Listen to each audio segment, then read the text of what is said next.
Colleagues, and welcome to the official pre-match press conference for the game between Ghana and Mali. The game kicks off 7 p.m. tomorrow. Mali, their head coach, will address us at 6:30 this evening. The first 15 minutes of today's training is open to the media. That will be repeated before Mali also train at 7 p.m.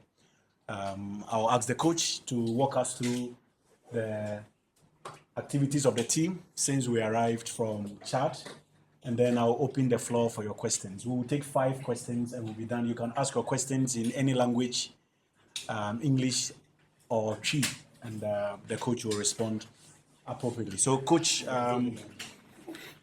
we have a game tomorrow against Mali. We drew with Chad on Thursday. Any other information before we take the questions? Okay, so as you just said, the whole team, everybody was very disappointing after the draw in Chad. The expectation was high for us to win, and we were disappointed. We analyzed the game very well, and hope that we learned out of this, and we surely, I'm very, very sure we show another face here in Accra.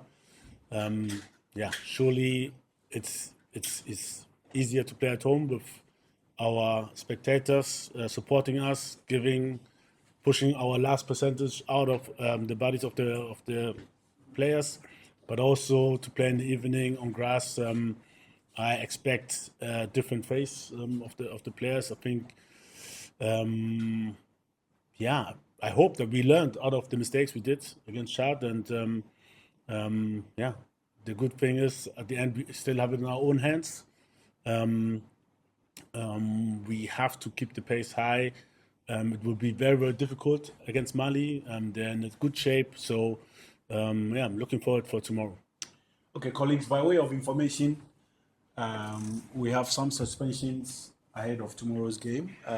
Elisha is unavailable because of accumulated yellow cards, which is why Simon Zibo was drafted in. And Suleimana Ibrahim has also returned to Italy because of an injury he sustained before the game against Chad on Thursday. Now, time for your questions. Okay. Good evening, coach. My name is Pankejia. I'm coming from Germany, Harvard. So my question will be directed to Ghanaian players in Germany. Now, under your tenure, I've seen a lot of players coming to play for Ghana, but it has been very difficult for the players to get playing time. Now we have a new player, that is Derek Atterproof. Are we going to see him making his first start or making his first appearance for Ghana tomorrow? Judging from the fact that he didn't even dress against Chad the last game. Thank you. So we had a lot of difficulties in Chad. So one was also Derek. We didn't get the FIFA approval. To that point, we were hoping that we got it, and up to now we didn't get it. I'm hoping it will come tomorrow morning. This is the status quo. And the rest, in general, we are always open for any kind of players who are from Ghanaian descent. I always say it's not about local players, it's not about players from outside or who are born in the diaspora. It's about quality, and we are looking for all kind of players. And at the end, I have to choose. Like I said, there were a lot of difficulties, not only with Derek. Thomas Partey was sick. Jico had to go for a medical check in Moscow. And we have other injuries, but it's not an excuse. We should have definitely at least when we lead won this game, and we have to do better, like I said. Okay. My name is Karim. I work with Journalists. So, coach, in your second coming, you've taken charge of 15 games, won 5, lost 5, and drawn 5. If we don't win tomorrow, are you afraid of losing your job? So these statistics are of no use, especially when there are friendly games in between where we use all kind of players to test. So I don't think they are really usable in terms of, this coach did that and this coach did that. And I'm not afraid of anything, just God. And so we will, I'm very, very sure we show a different face and we'll win. And then, your question will be not of use. Yeah. Okay, let me go to the left side. Yes, Yeah, coach. Mohammed. Yeah, coach. My issue is with regards to Thomas Brandon Asante, and I've seen some couple of top-notch performance that is displayed for Coventry City over the season. Honestly, I wasn't enthused when I didn't see his name in the squad that you announced. Was there any problem with regards to that? I don't think we can use this press conference regarding big respect for Brandon, but it's difficult. If you come with a player, somebody will come another player there. We have like around 50 players at the moment who are in the closer circle, and Brandon is surely one of them. But please, we can't speak about players who are not in the camp. Okay, yes, at the back. Good evening. My question was to Henry. So coach mentioned a difficulty getting Con's approval from FIFA.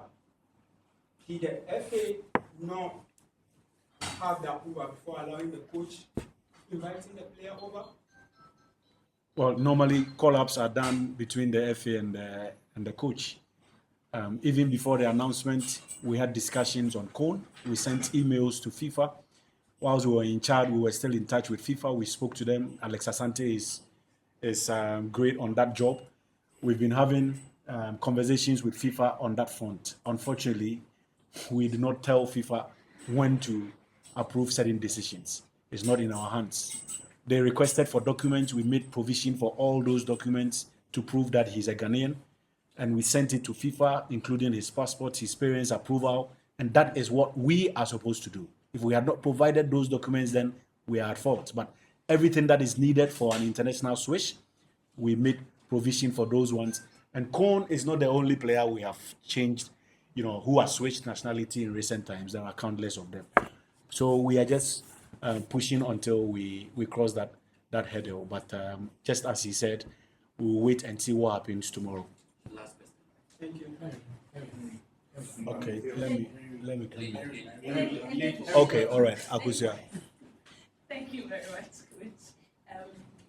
So, in our game tomorrow against Mali, just because we failed to win against Chad, it puts our group in a very open stage. Are you worried about how the group is now open, because we could have gone so much more points ahead of the second one? Okay, the positive truth is nothing has changed. So we are 3 points. We were 3 points ahead the second, and this was the status quo. I know Comoros is playing at the moment, so they're leading. So it's getting closer. But for us, nothing has changed. We wanted to beat Mali at home, and this is what we're looking for tomorrow. And so it's the only positive thing about the Chad game is we still have it in our own hands, and we still can decide our own destiny. So we will put everything in this game tomorrow to win this game. Let me give 2 chances here, and then okay, Fiao, yes. Coach, during the AFCON qualifiers, one issue we had was the league pool concession.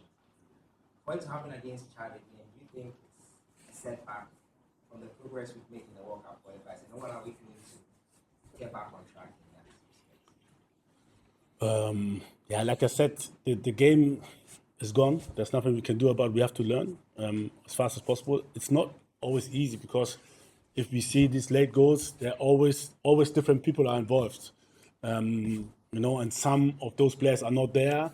And now this game, there were other people involved who are not there in the other game. So I can't blame it on the team as such, because it's not always the same players playing. But surely we have to do better. And like I said, we don't have time. We have to learn quick, very, very quick. And what I expect, at least if we don't have a good day, is to stop them from shooting at goals. And we have to do everything we can. And I told even before the Chad game, and my problem is in general, even when no matter who I speak to, all Ghanaians, before we played against Chad, Shawon, don't worry, And the problem is, if this kind of mentality, also from the media, was addressed to us, chat, who chat. If this gets in the a little bit, just 1% in the brain of a player, we have a big problem. So I urge people, we are not at the World Cup yet. We have to fight for this. We have to give our lives for this. We are not there yet. No way. And our opponents, they will do everything to stop us from going there. So it's game by game, no matter who. No underratings, nothing. Mali, I'm sure nobody will underrate them. Everybody knows they're good. So I'm not worried. So I know we will put everything in, but we have to be concentrated till the last minute. And I was a little bit restricted, to be honest. I know a lot of players were tired on the pitch. I was talking to Thomas in the halftime during the match. Charlie, how do you feel? Come on. And he said, I don't feel like I can bring intensity. He didn't train. He didn't eat. He had stomach problems, so I couldn't bring him. And Sulemana was injured, couldn't sprint, so I was a little bit restricted. And just maybe to bring you also my tactical thoughts, I know that Caleb Irinchi plays in midfield in Nordjylland. I could have switched him into the midfield and Tarek Lamte inside, but I was also worried because I know the coach. Sometimes when he's behind, he will put the tall central defenders up front and play the last. If there's extra time, he will just play long balls. And Tarek doesn't have that height, so I was a little bit worried and restricted what to do. And yeah, the goal came, and the whole team is in it. Me, myself as well. I'm the first to question myself. What could I have done? But like, I just want to bring it into my thoughts. It was a very difficult decision. And at the end, we collected a goal, which I don't think we should have collected. We should collect because there were a lot of people who could have prevented the goal. Okay, George. Coach, the highest stage of football is the FIFA World Cup, which you very well qualified Ghana for the 2022 FIFA World Cup. Would you say this Mali game once again provides you with the biggest opportunity to cement that legacy by first of all beating Mali to brighten your chances of qualifying for the 2026 FIFA World Cup in US or in the United States of America? The question is what? I don't I think tomorrow's game is an opportunity to brighten your chances. Every game. And like I said, as long as we have it in our own hands, I'm very positive, and we have to still keep it in our own hands. And for this, we have to win tomorrow. I'll pick the last one, Delali. Coach, good evening. My question is with respect to you mentioned the challenges you face. Apart from playing on the pitch, he's one of the players that gives you leadership at the back. Unfortunately, he didn't arrive early. Would you say, apart from the football reasons, because of his leadership, he may be forced to have been in the starting? So I will never make. I can underline what you said, but I will never make statements about who will play or who not. It's not against you, but I don't want to want Mali to know who will play. So I will never make any statements about players who are playing and players who are not. And it's always also good to surprise the opponent. So that's why I'm sorry for that. How important was the leadership in the system that, like in the team, not basically starting, but having him around? Yeah, I mean, it's in general. We have different kind of leaders. It's important that our captain Jordan is there. And addresses. He has the experience also. This is what I need also from him because my voice, I don't know if you can hear, it's also now it's almost gone. But in the stadium, I can shout. They don't hear me. They don't hear me. So we need leaders on the pitch who can also push the players on the field.